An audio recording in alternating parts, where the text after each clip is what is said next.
आज हम देखेंगे चैप्टर नंबर 13।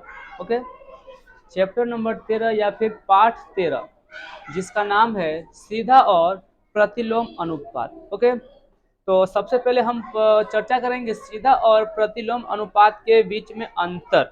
ओके, किसे सीधा कहेंगे और किसे प्रतिलोम समानुपात कहेंगे। ठीक है, तो चलिए स्टार्ट करते हैं पाठ 13।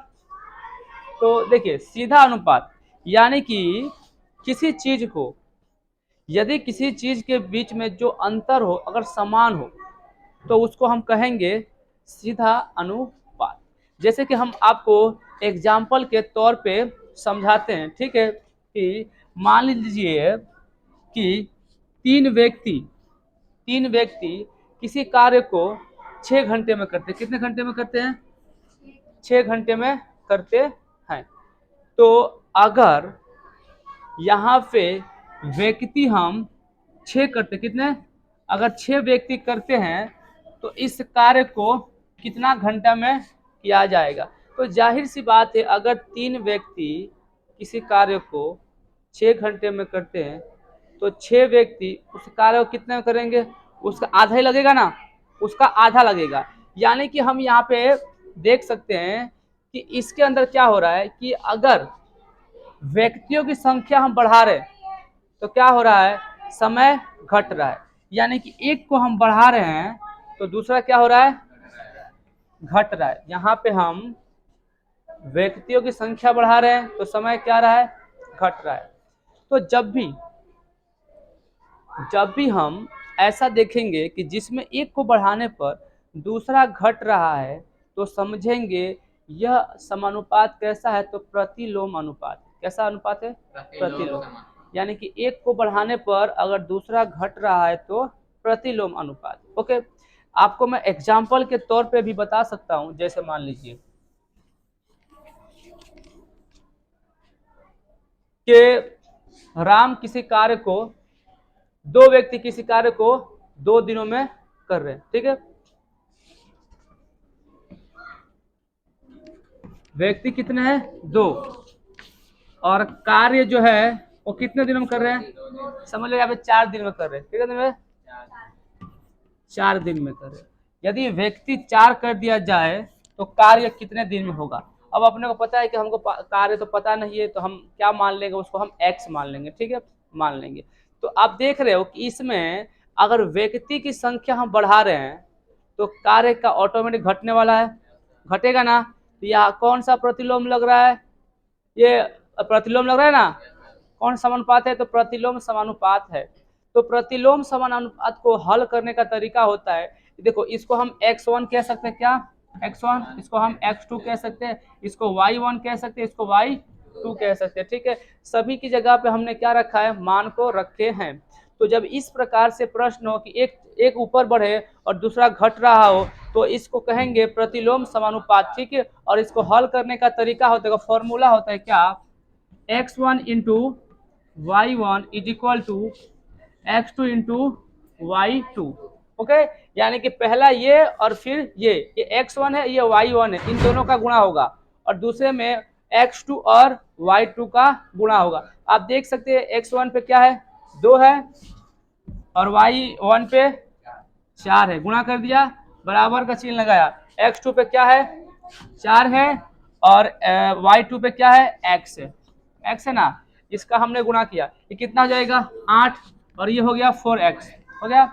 अब आपको पता है अगर कोई चीज गुणे में होता है और बराबर के इस साइड लाते हैं तो भाग में आ जाता है। ये गुणे में है, ये बराबर के इधर आएगा तो किस में आ जाएगा? भाग में। तो हो जाएगा 8/4 इज इक्वल टू एक्स। 4 के पहाड़े में 8 आता है 2 बार में, बराबर कितना हो गया? x। अब आपको पता है कि बराबर में है तो x यहाँ पे लिख सकते हो या फिर यहाँ पे लिख सकते हो, x बराबर 2 को या 2 बराबर x को। यानी कि यहाँ पे हमने किया था ना कि 2 व्यक्ति अगर किसी कार्य को 4 दिन में करते हैं तो 4 व्यक्ति उस कार्य को कितने दिन में करेंगे? 2 दिन में। निकल गया? आसान है ना। फॉर्मूला कौन सा लगाएंगे? ये वाला।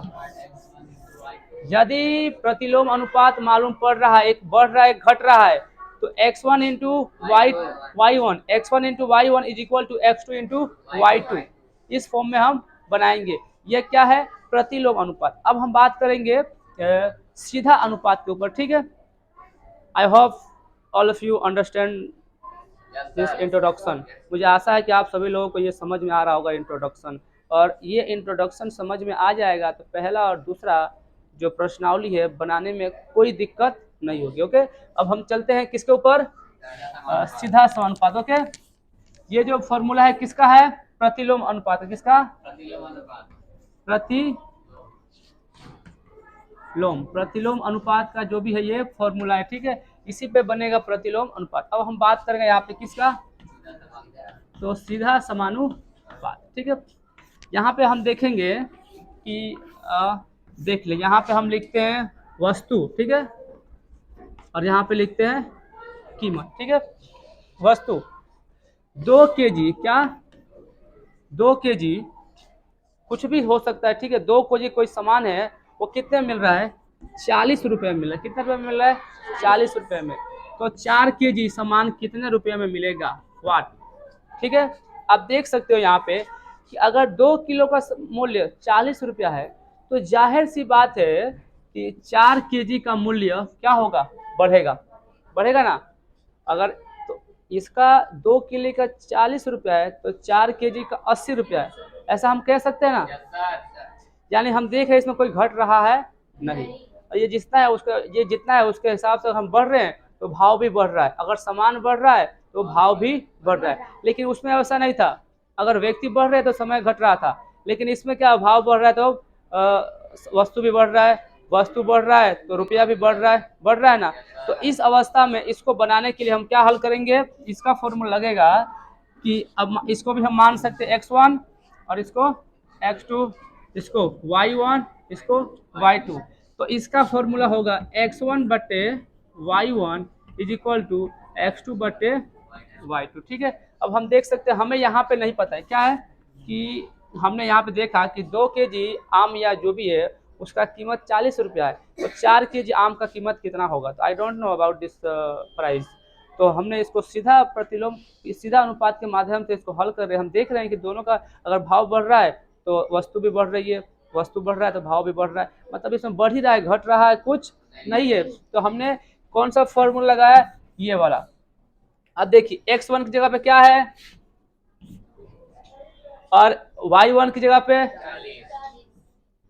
इज इक्वल टू y2 की जगह पे, x2 की जगह पे और y2 की जगह पे कुछ नहीं है, यहाँ पे x आएगा, जहाँ कुछ नहीं वहां पे x, माना कि कीमत बराबर x।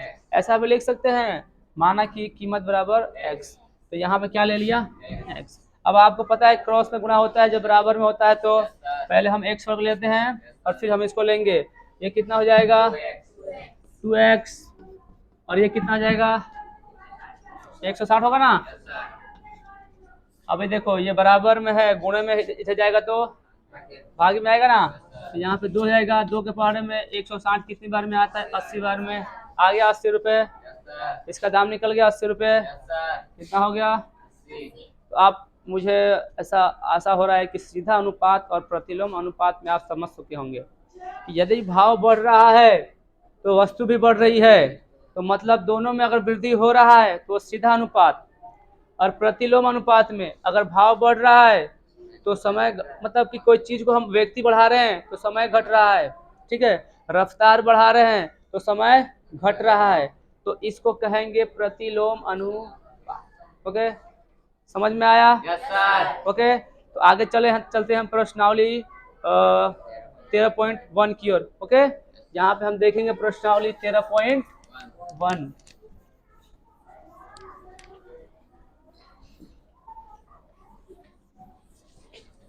13.1 में पहला प्रश्न जो है आप लोग बताएंगे हमें और हम उसको हल करेंगे।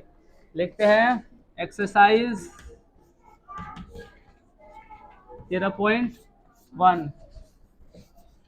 पहला प्रश्न बोलेंगे फटाफट। एक रेलवे स्टेशन के निकट कार पार्किंग शुल्क इस प्रकार है। हाँ, तो रेलवे स्टेशन है, ठीक है। तो इसका जो शुल्क है वो सबसे पहले हम क्या करते हैं देख लेते हैं, ठीक है। 4 घंटे का जो शुल्क कितना रुपया है? 4 घंटे का शुल्क बराबर 60 रुपये। तो 1 घंटे का शुल्क निकाल दे, कितने घंटे का? 1 घंटे का शुल्क बराबर कितना आ रहा है? 15 रुपया। सेम उसी प्रकार से 8 घंटे का शुल्क, क्या? 8 घंटे का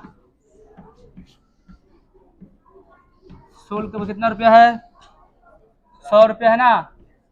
तो 1 घंटे का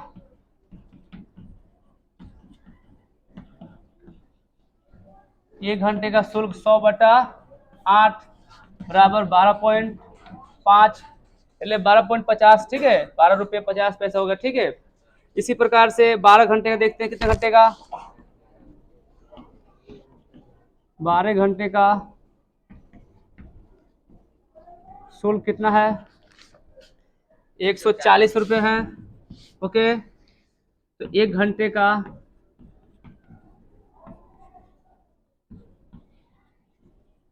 शुल्क बराबर 40/12।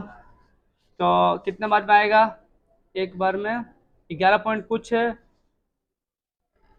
जस्ट फ्यू मिनट, हम यहाँ देख रहे हैं 12 से हम भाग करेंगे इसको। 40 को एक बार में लगाया 12, 2 0, फिर से एक बार में लगाया 12 8, यानी कि 11.80, ठीक है। क्या आएगा यहाँ पे? 11 रुपये 80 पैसे, ठीक है, इतना आएगा। सेम उसी प्रकार से हम कितना निकालेंगे? 24 घंटे का कितना रुपया है? 180 रुपया है। कितने का? 24 घंटे का। तो एक काम करता हूँ, मैं यहाँ पे लिख देता हूँ, ठीक है। आपको ऐसा लिखना पड़ेगा, ठीक है, कि 24 घंटे का, ठीक है। तो 24 घंटे का कितना रुपया है? 180। इसलिए 1 घंटे का किसका? 1 घंटे का शुल्क बराबर 180/24, ठीक है। 24 से हम भाग करेंगे, देखेंगे कितनी बार में जाएगा। तो यहाँ पे हम भाग करके देख लेते हैं, 24 भागे 180, तो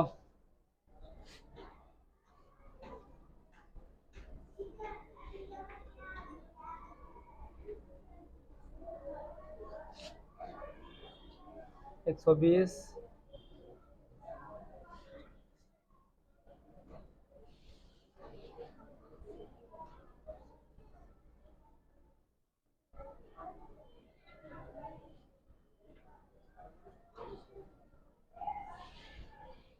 शायद तो 8 बार में कट रहा है। कितने बार में कट रहा है?